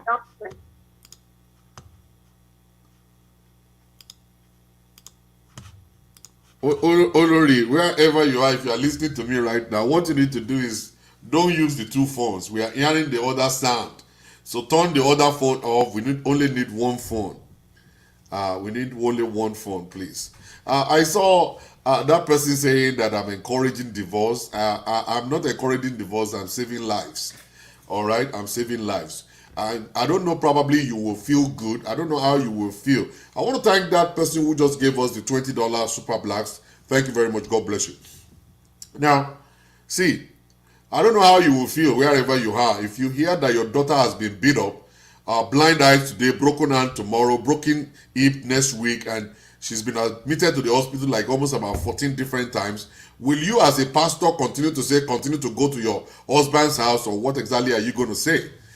This is where our problem with a lot of Nigerians. A lot of Nigerians don't understand what life is all about. They are not for life. They are always against life. I think Nigerians should go and actually have a reset of their head. I've shared this story with you guys before. I went to Connecticut. There was a conference. It's a white people conference, and the man asked us. He said, "If somebody should call you as a pastor and say, 'My husband is about to kill me,' he said, 'Exactly what are you going to do?' All the Nigerian pastors that were there were saying, 'I'll hold my wife. We're going to pray and say, Father, Lord, go to the atmosphere, deal with the case.'" And the white man looked at them and said, your head is not correct. So when he came to me, he said, "Pastor, what are you going to do?" I said, "I will tell the woman to call Uber. Get out of that house now. Go and rent an hotel, or go to your mother's house. Go to a place that is safe. Tomorrow I will pick you up, and then I'll take you back to your husband's house, myself, my wife, and you, and then we'll go and deal with the case." The man said, "Where are you from?" I said, "I'm in Nigeria." He said, "So what is wrong? What is the difference between you and these other ones?" I said, "Those ones are over spiritual." And that's the problem we have. Okay, we are talking about why are you encouraging divorce? All right, so why exactly are you encouraging abuse in a relationship? Do you want people to die inside of relationship? Is that what will gladden the heart of God? Is that what we're supposed to be preaching? If you have fulfilled all righteousness, you have done everything possible. Now you cannot make a man to love you. You can't force a man to love you at all. You can't force a woman to love you. The moment they stop loving you, that's the end of the whole stuff. All right? So are you going to force the man to stay with the woman that he doesn't love? Or are you going to force the woman to stay with the man that is no longer in love with her? Or what exactly are you going to do? So the moment you have fulfilled all righteousness by taking them to the class, by counseling them, they have been going from anger management, they have seen a therapist and all kinds of stuff, the end point is going to be divorce. All right? Just because you want to save the life of the two of them. So they will both be alive to take care of their children after the whole stuff. All right? That's what Nigerian pastors should be preaching. You don't just be saying your marriage can work by fire, by force. You don't just keep people inside of the whole place and say, "Oh, the marriage must to work." No. If the marriage is not working, you can't force it to work. We have prayed and prayed and prayed and prayed. And that's the problem we have in Nigeria today. There's coronavirus in town. Pastors have been praying. The coronavirus is still there. Why is the coronavirus not going after prayer? Why is the coronavirus not going? Why are people still dying after praying? All right? Why is it that we have to protect ourselves by wearing masks? You think God is crazy? Why do we have to stay home even though we are believers of Christ? Even though we have faith, why do we stay home? These are the questions you're supposed to ask yourself. All right? Why do you still stay home even though you are a child of God?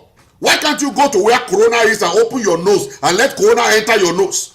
And say, "Okay, I'm a child of God, corona must enter my nose." All right? Why are you not doing that? Why are you hiding in the house?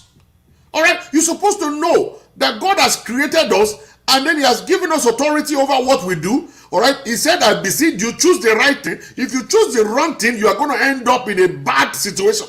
All right? Olori, how are you doing, Madam Jari? Yeah, can you hear me now? Fantastically. Okay. Yeah. Okay. As I was saying, so this man the husband slept with so many women. Yes. And what really bring everything to the head was the guy now slept with the wife's sister. Again. Wow. So she decided at that point that she's had enough, but she wasn't brave to leave the marriage. So she slept with his best friend, and with the husband's best friend. Okay. And now everything hit the roof, and he is mad as hell. Okay. So my question is, number one, what should both of them do? And two, why is it so painful for men when their wife paid them the same coin that they have dished out to the woman? Why is it painful when the men are well, I'm not going to say some men, not all men. Yeah. When some men cheat and frolicking all over town with other women, different women, and then the wife now did the same thing back to him, and he's not having it. He's not going to have any of it. So the question is two questions. What should both of them do? And two, both of them claiming that they're staying because of the children. And two, why is Pastor Shola, you are a man, and maybe some other guys out there can answer this question. Why is this so painful for a man when they are the one doing extracurricular activity, but then when the woman now do the same thing, it hurts them? I just want to know. Yeah, we are going to answer the question by the grace of God. It's a very simple thing. People are already answering it on the line already. Now, we men are created as more or less like a lion. We go to kill other animals. You can't come and kill in our own homes. Don't man so you mama so pe ibi tí mo man guessing lo kabo ababo ni baba ya oni ya monly won wa guessing wa came monly. It doesn't happen. We are polygamists by nature as men. For men, they believe that a man can have as many as possible wives or women. I didn't bring Christianity didn't come to Africa. Our forefathers in their own time, they married a lot of people, a lot of women. When we are still doing the idol worshiping, it was Christianity that changed us, around. So we men, or probably the society believe men, they have the opportunity or the power to marry as many as possible wives. We can go out and cheat, it doesn't matter, but a woman cannot do the same. So if a woman should go and retaliate by sleeping with another person, that woman is going to go, because women don't forgive such. We don't forgive such a kind of a thing.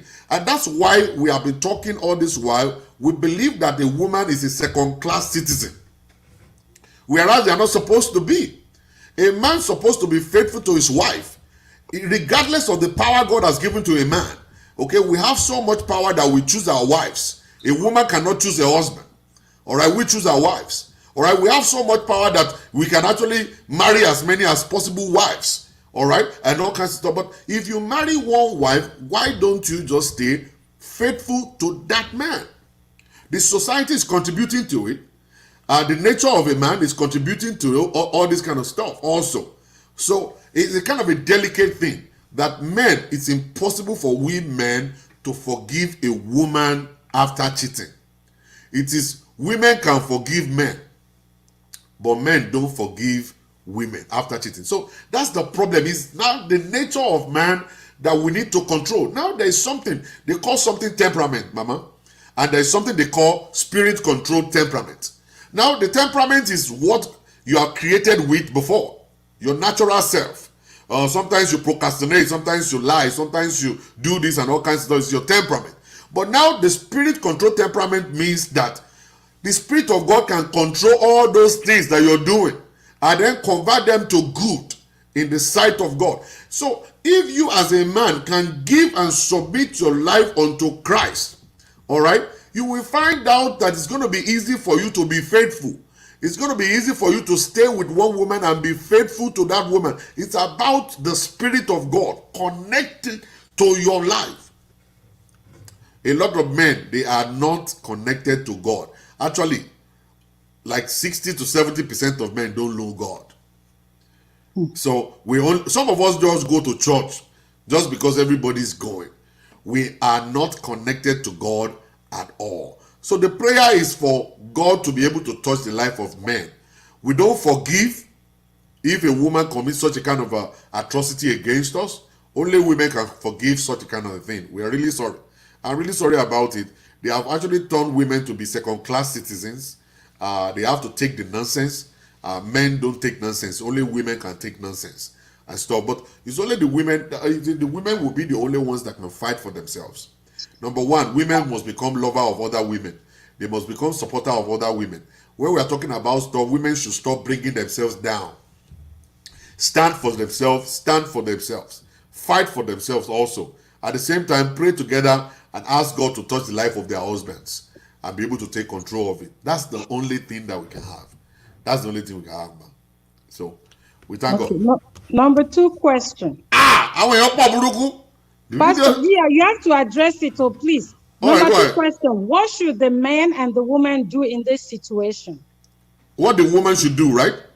In this situation, that woman is wrong. That woman is wrong. You're not supposed to retaliate. That woman is 1000% wrong. But what should they do now? It has happened, it has happened. So of course, what should they do? It has happened. They should count it to be 50-50. Zero cancel, zero cancel. They need to come and meet a counselor like me that will actually slap Rema into their heads. The man is not supposed to be angry and say, okay, because you have done this, that's the end. We are going to look at your whole crime too.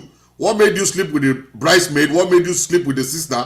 And you've committed the same crime. All right, the woman is now retaliating. At the end of the day, let's sit down together. Let's see how we can rectify it. And say, okay, let's start on a new slate. And that's the stuff. I don't believe that divorce is actually the answer in this situation. Not right now. All right, that woman got married to somebody that is not born again. The man is not born again. That's why he's sleeping all around the place. And the woman herself is not born again too. That's why she actually, played that revenge on that man. So the two of them must actually give their life to Christ. The two of them must actually come to the understanding that this is a no-no. It's not something we should do. Let's just erase it from this slate and start all over. And then they forgive each other and then go and move on. That's the only thing they can do. Okay, Pastor Shola, thank you so much. God bless you, man. Sir. All right, thank you. All right. All right. So that's the stuff right there. I just want to, I want to quickly answer that I have Folake online. I have another person online. I'm going to answer one guy real quick, and I'm going to bring Folake and the other person in. Now, if you are saying, oh, Pastor Shola, tell the women to be submissive. No, I'm not telling the women to be submissive. I'm telling the men to do what attracts submission. Let the men start doing what will attract submission. You are the head of the home. You set the pace in that home. You should lead by example. You're supposed to be a servant leader.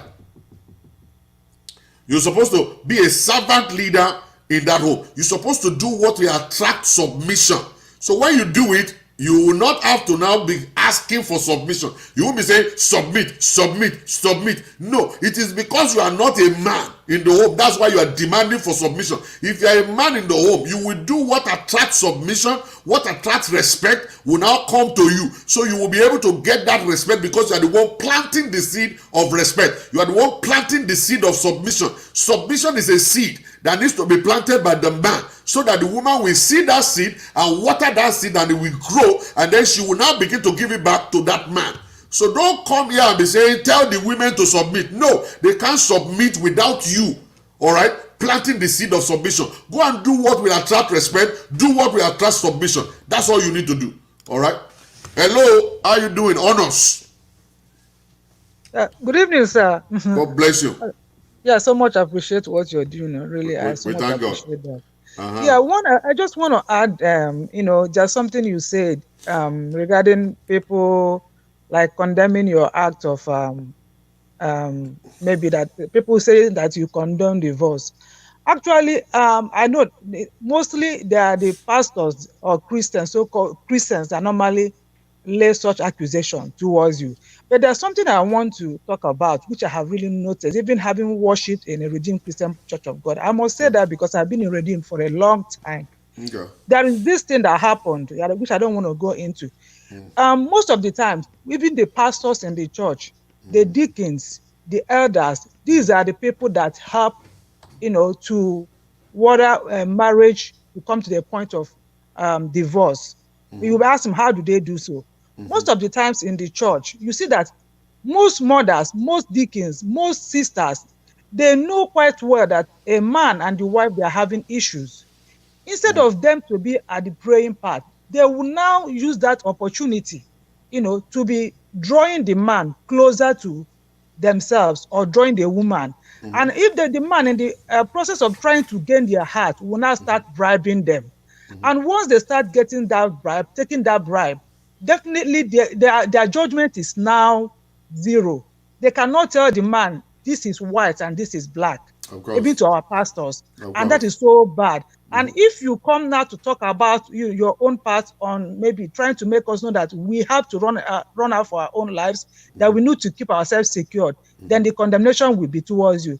I wish the pastors, the deacons, I know that some of us are here listening, Let us go back to our churches. If you know that a man and a wife, they are quarreling, please stop taking bribe. Because I know, stop taking bribe. That is the problem, because most men, most ladies, this is the time they will not take care of their families. They will now start giving gifts. Giving gifts. Why their wife is still crying for him to give him $1 for pants, $1 for bra. And he will not give that bra. At night, he will come to pull the bra and the pants, or pull the pants she bought with her own money. But you will use $300, $10,000, and you give to the pastor, give to the deacon, give to this, so that they will see you as a good man. I call these people, men like that, Pente Sepulchre. So if we people in the church, we Christians, we will learn to let husband and wife settle their matters. If you must take bribe, don't take it that time they are quarreling. It will go along. Don't even take bribe. Help them to settle their quarrel. Call a spade a spade. Whosoever has done something wrong, let the person know, and then let there be a correction, a time to correct them, a time to teach them. Don't make your church to be miracle church. Find time to teach women how to be good women. Find time to teach men how to be good men, good fathers. Teach them how to make money. Teach them how to connect with God. All right? It's not every time you have to be doing miracle. At the end of the day, the miracle thing right now is destroying a lot of lives at this time. One more thing, sir, please. I will be brief on this, please. You talk about earning one's respect. Somebody talked about earning respect. I just want us to look at this. If you come to, maybe when we are growing, if you drop a piece or maybe a crumb of sugar on the floor, you will see ants navigating towards that sugar. Of course. You don't need to do anything. So please, men, try to earn your respect. Don't be fighting for it. One of them is asking me if I'm married because of what I'm saying. He's asking me if I'm married. I've been married for 26 years, all right? That's for your information, so you know. The same woman, I've been married for 26 years, and I've been respecting her, okay? I've been loving her, I've been caring for her, I've been doing what will attract respect and submission towards my life, okay? That's what I've been doing, and I've been having peace, and I'm so happy, all right, at this point in time, all right? That's one thing I wanted to hear. Yeah, thank you very much, my dear sister. God bless you for that stuff. We thank God, man. Bless you. All right, let me go to Folake. Sister Folake, how are you doing today? I'm fine, Pastor. Yeah. Good to be with you today, Gay. We thank God for your life, my sister. So, you have something to contribute? Yeah, I want to ask a question. Go ahead. My question is this. If you are divorced, is it proper for you to still be communicating with your ex? Like maybe like you send letters, you send greetings to him maybe during the Mother's Day or during a birthday. Is it proper? No, that's it's not. Part one of the question. The part two of the question is it proper for you to even have relationship with your ex family? As in maybe the brothers, the sisters, you still have love relationship with them. Is it really proper? I'm asking because I just want to clarify something, because it's like Yoruba would say, what are you banning? So I believe that if you're moved on, you don't really have to have anything. I know maybe you people can have children together, you can be communicating based on the children's life, but do you need to be sending like happy during the birthday, wishing the person the birthday, Mother's Day, happy Mother's Day? You're stepping out of your boundary. Yeah. You're not supposed to. The moment you say bye-bye, the moment you say bye-bye to a place, you don't go back there and say good morning. All right. So, Pastor, how do you address it? How do we address it in such a way that it will not look as if you're feeling insecure or you're feeling threatened about the whole thing? Somebody dumped you. Somebody told you, I'm no longer in love with you. All right. The person is gone. He's actually maybe with another person. So you too face your life. What the person is expecting you to do is to face your life. Face your life and leave me the hell alone. All right, that's what the person is saying. The moment you are still doing attache, it means that you still want him back. So the person will not respect you and look at you and say, oh, look at this deterring woman, deterring your dead. Money me for kilo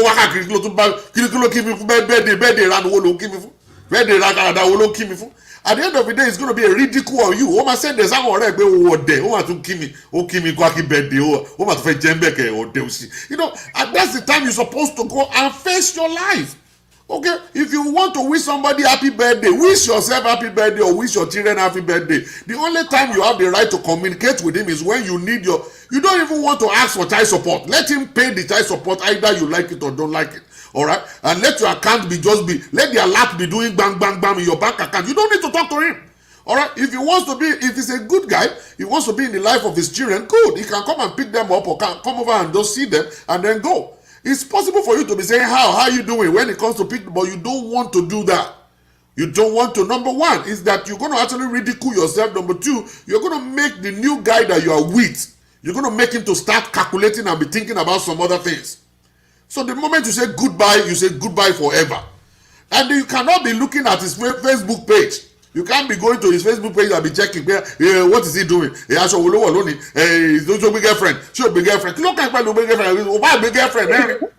Come big girlfriend. So at the end of the day, you're supposed to now go and look at your own life and say, you know what? Let me build my life at this time, and then you focus on your life.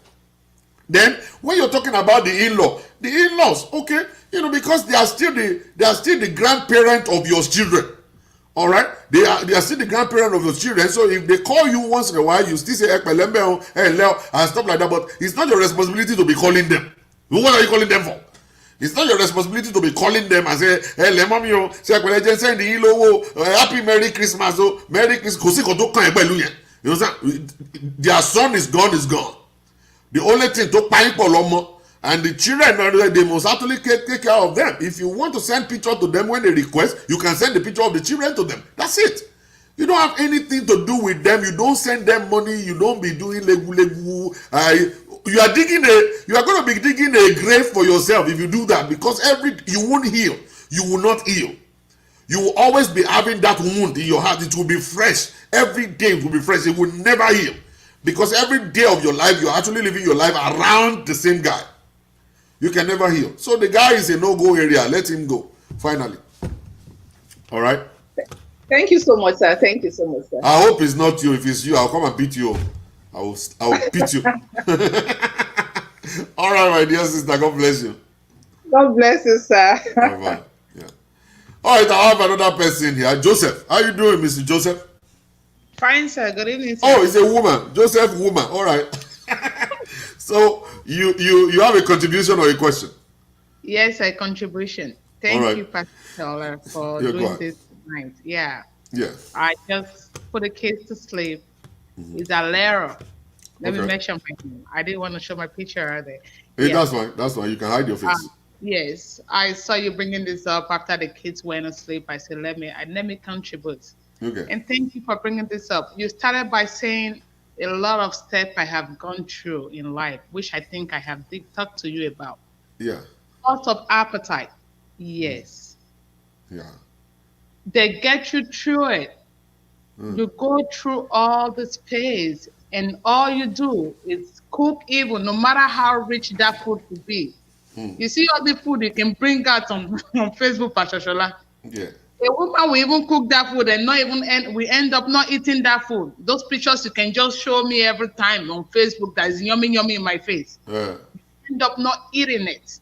And you end up, even when you have kids, the kids said, you even like, okay, did I feed them good? Because you haven't even eaten. It's only water or milk or whatever you have drank. And you're going to go get a 16 hours job done, or it's 8 hours job done. You're still coming home with money. And you're making sure that it's still food for the same man at home, but still no respect. Yeah. Sleepless night, yeah. Getting based on PM Tylenol, that was my life at the time. If I don't take PM Tylenol at a time, I started with half of PM Tylenol. 1 PM Tylenol. Then it get to a point I take 2 PM Tylenol. I still end up waking up 8 a.m. in the morning or 5 o'clock in the morning whenever I wanted to wake up. And that was never the kind of person I used to be. Half of PM Tylenol, I would just doze off like crazy. But I started getting drained. Thinking of driving when I was pregnant with the first one, oh yeah. Driving on the road, I said, God, take my life. God, just take me, kill me. And Jesus Christ showed me I was a travel CNA at that time, driving down on the highway with snow down there. My car's kid, and God help me. I was back again facing the truck that I just got past. The truck had to move from the road for me. What if anything had happened? I was heavily pregnant. On the road of about 3 hours drive, trying to go fetch the money for a man that would never appreciate me. Wow. And this is it. A lot of people, I'm still inside the crap right now. Like, I think, well, I don't know what word to use more. Are we scared? Are we scared? I don't know. I was on the line the other day when the other lady was talking. Abusive ladies, they have a lot of help in this country. Are we scared to get out of bed? I think that is one of the things. Even Misty out now, I got the things I left. But yeah, I'm still like attached to him. Even when I know directly that this man he don't care about you anymore. He doesn't care. Yes, we have kids. But the mindset is messed up already. And I think that is just grace and a lot of therapy. The mindset is just so messed up. And then when you say, okay, I don't want to let my family know, like you say, ladies don't talk out. Yes, I'm one of them. My dad didn't know what I went through. Nothing. How many times he's tried to kill me? Nobody knows. And the few times the police did come to the house to get him, is war they kill me about him tomorrow. But what about the other times I never called the police? What about the other times I had to take a fall for him when the police come? Nobody would say that. And I have kids. I just had another one again. Wow. And thank God. And when you call the family in-laws, oh, this is how he's saying, oh, that one way you talk, now you want to almost kill yourself. Things, when someone starts telling you things, they told me how ugly I look, even if I look beautiful, which I know I do. When they keep telling you how ugly you look, you believe it. You have to believe it. You don't have to believe it, but you end up believing it, and it's wrong. I left there. I mean, I got married when I was weighing 125 pounds. After 2 kids, I'm still weighing 120 pounds. I left pregnant with a third one. Now I'm weighing 145. I'm not happy about it, but I'm glad. I've never been this beautiful and big in my life, and I like it. Having 2 degrees already, I had to go back to school. I came here, had to just get into it. Okay, let me start with school. Let me do something with my life, which I have never been able to do. And that is what, I mean, I'm still depressed. I'm not going to use the word depressed, but yes, I have to use it. I don't have to use it. But getting down studies and just sitting down and face that book, taking care of the kids, getting busy, I don't need a man in my house anymore. When you cook, when they don't eat that food, you get frustrated. And especially when you are in love with their damn eyes. Excuse my French, sir. Yeah, don't worry about it. You cook that food, they will never eat it. And you make it delicious already. Use $500 and cook that food. When they don't love it, they will never eat it. They will never eat it. And because they didn't even eat it, that food will spoil. You can't even dish that food and put it in the refrigerator anymore. It will spoil right then. You end up putting it in the garbage. How much are little kids going to eat? Nothing. And they look like they are excited. They are happy. The narcissist ones. The lady that came before Auntie Olori Yosna, he said they are narcissists. I never read a Battle's book or knew those words I used to know before, but until I got out of it a little bit, I'm still inside. I'm still tangled in it. But it takes courage and grace to be finally just out. I got out of my matrimony. I'm not completely out. I'm still married, but separated right now. Before I know that you never should see a woman who is divorced and don't say nasty things about them. Never, ever. And when you see a woman who commits adultery, me, Alera, will never say nothing nasty about them anymore. Whatever made them commit adultery, but I will never say nothing. I won't say nothing to them. So, Pastor Shola, thank you very, very much. Thank you very much. Thank you for sharing with us. That's one kind of a thing I don't understand. Let's go to Itunu. Itunu El Akorede. How you doing, sir? I'm doing very good. God bless you, sir. Bless you too. And thank you for everything you're doing. We thank God. I watched two people, you and Steve Harvey, and I have been blessed by those two guys. God bless you. Really. Thank God. I just have a contribution to these. I dropped a comment. Okay. I dropped a comment about divorce and how people feel. We've all had.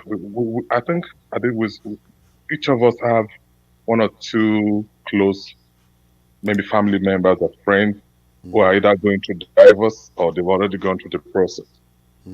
It's not a very beautiful experience, as they say, but it could be a life-saving step.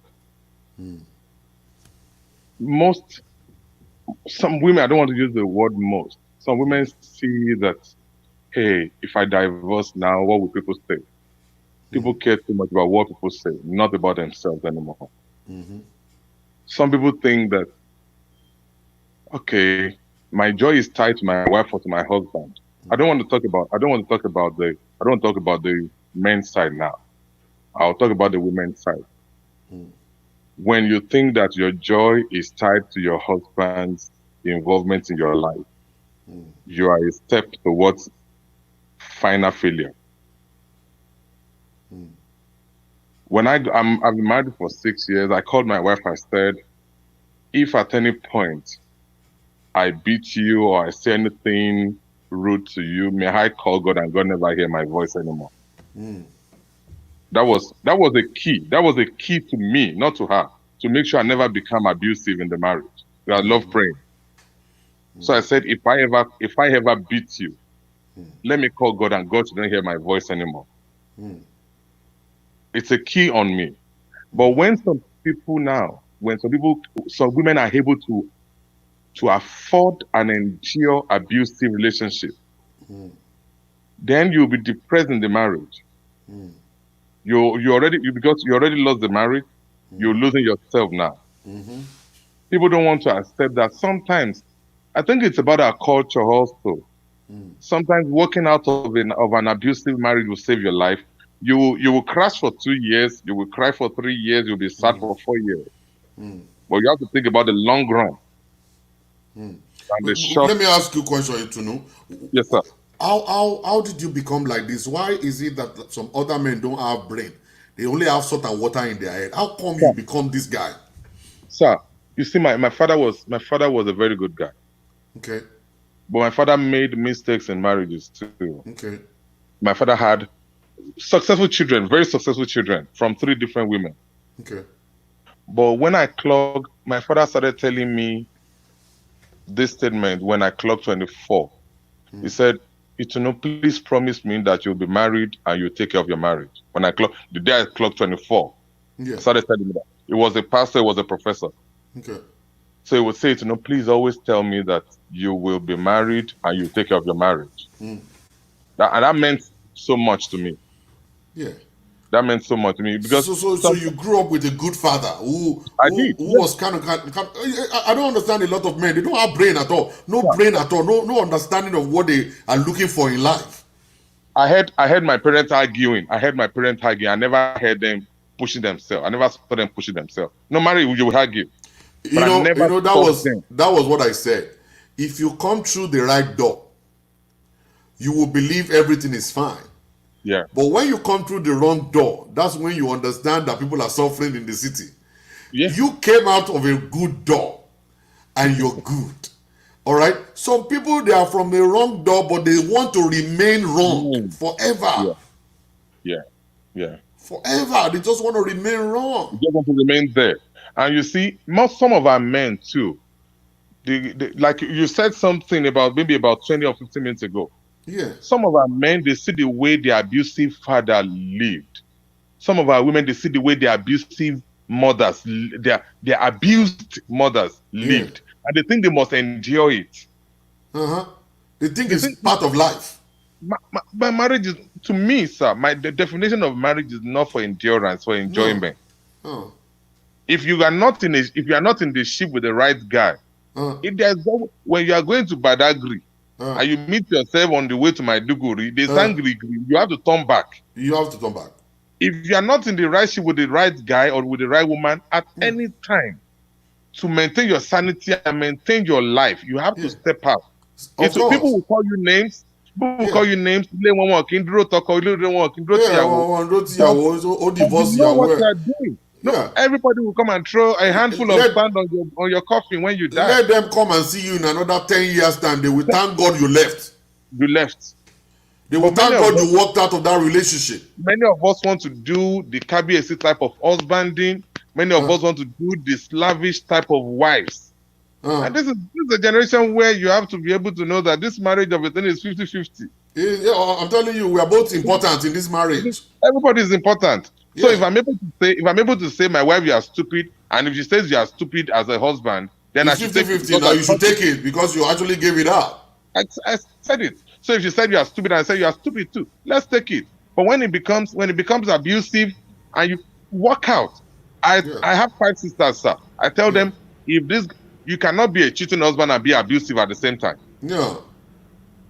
And men of our ages, we cheat, we are abusive, we are not even responsible as husbands. We lavish money, we do all manners of stupid stuff. And sir, we don't even spend the type of money we spend on our frivolities outside. We don't even spend it on our wives. On our children. On our children.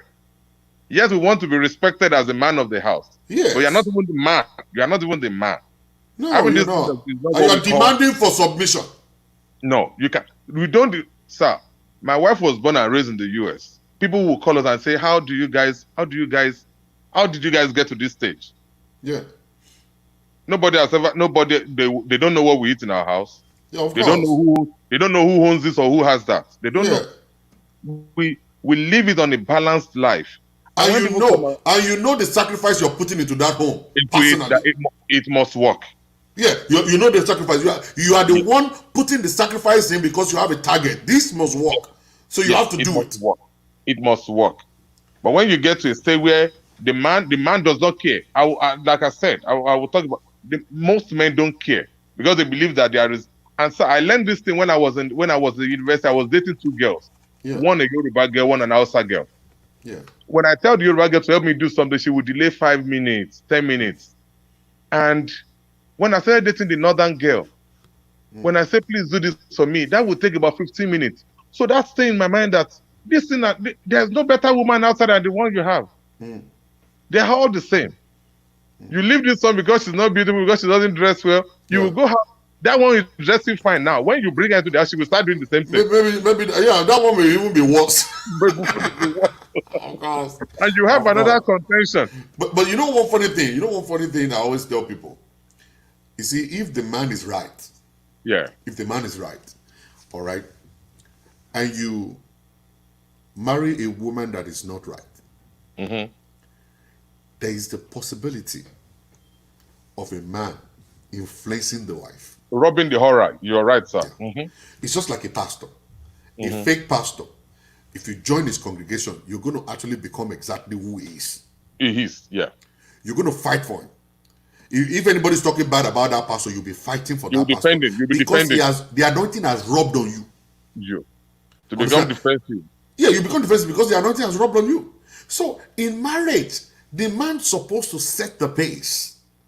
A man is supposed to be a creator. You're supposed to create a wife. Yes. You are supposed to. You see, my father told me one thing. He said you can only get whatever you're looking for, 40% of it in your wife.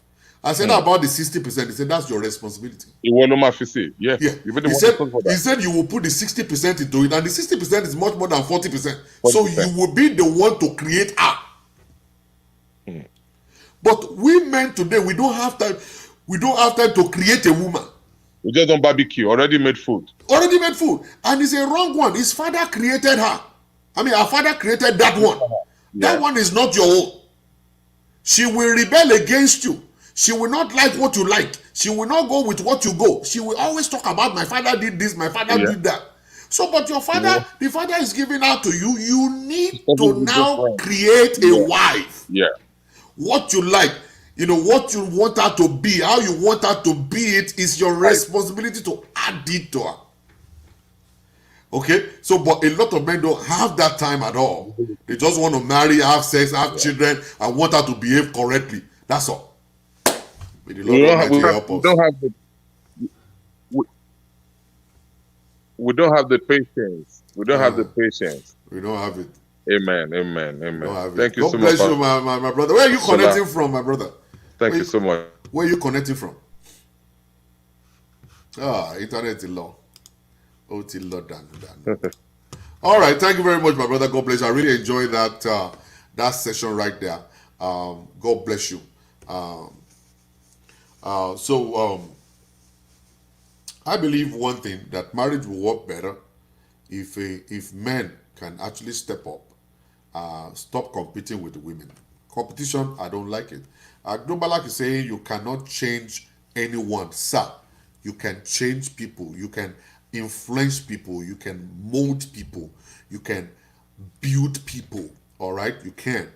All right. Now, if you come under my mentorship, before you get to know it, you start talking like me. Before you start to know it, you start reasoning like me. Before you start to know it, you start dressing up like me. All right, I have influence over you, so I will change your person. I will change your way of thinking. I will change your dressing. I will change the way you look. I will change everything about you because I have influence over you. I do. So a man's supposed to be a man of influence too, and be able to influence the wife positively, not negatively. You have to. You have to be able to do that. And for women, they will submit to a man that is responsible. They will submit to a man that is reasonable. They will submit to a man with direction. They will submit to a man who is focused. You have to be focused. I heard the story of a woman who gave the husband $120,000 to start a business. And the woman was actually expecting, all right, one day my husband will come back with the profit. First year, second year, the man didn't get to bring anything back. The man didn't get to bring anything back. And then one day the man came back and said, okay, the whole 120,000 is gone. All right, the 120,000 is gone. So the woman said, okay, my dear, no problem. What do you want to do now? The man said, well, I want to go to Nigeria. I want to do this. I want to do that. The woman raised money again, probably about $60,000, and gave it to the man again. The man went to Nigeria, squandered the whole money. All right. Now, at the end of the day, the woman now said, Pastor, I've decided not to give him a penny anymore. Are you going to blame such a kind of a woman? No, I'm not blaming such a woman like that.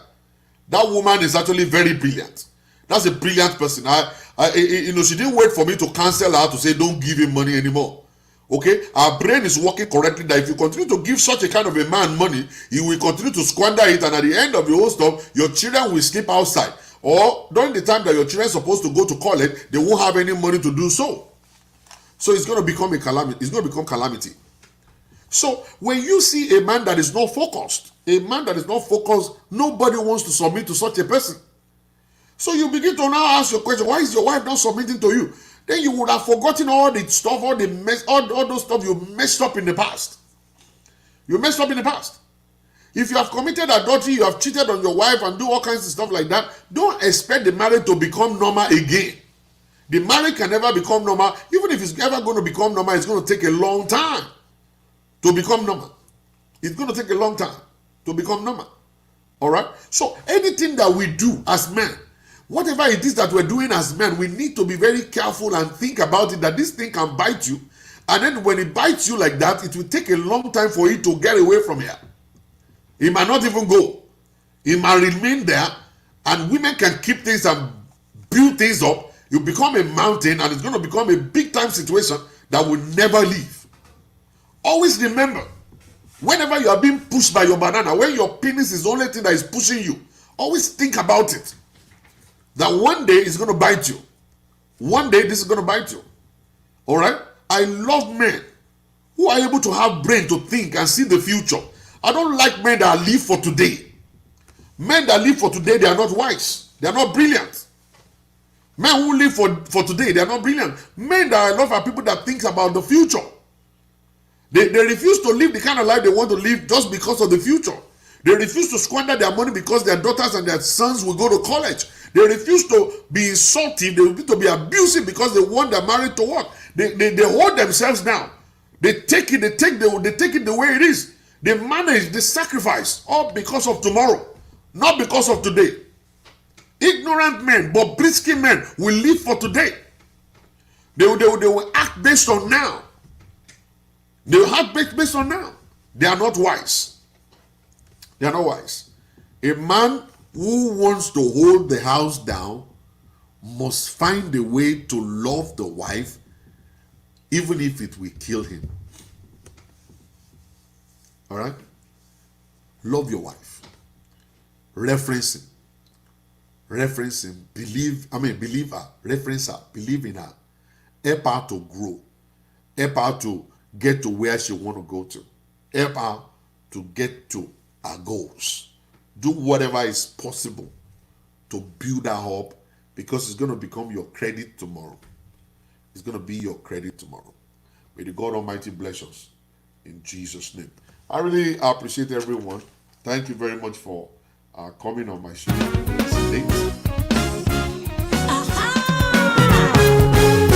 anyone who's ready to bless the name of the Lord? He is a marvelous God. There is no one like him in all of the earth. The maker of the heaven, the pillar of the earth.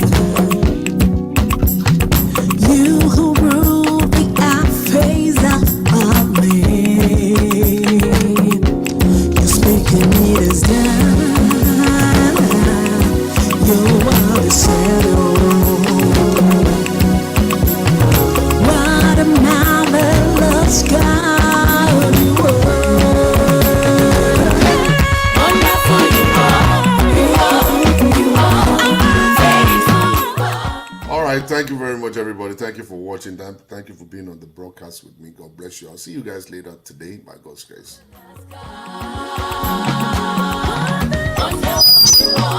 You are.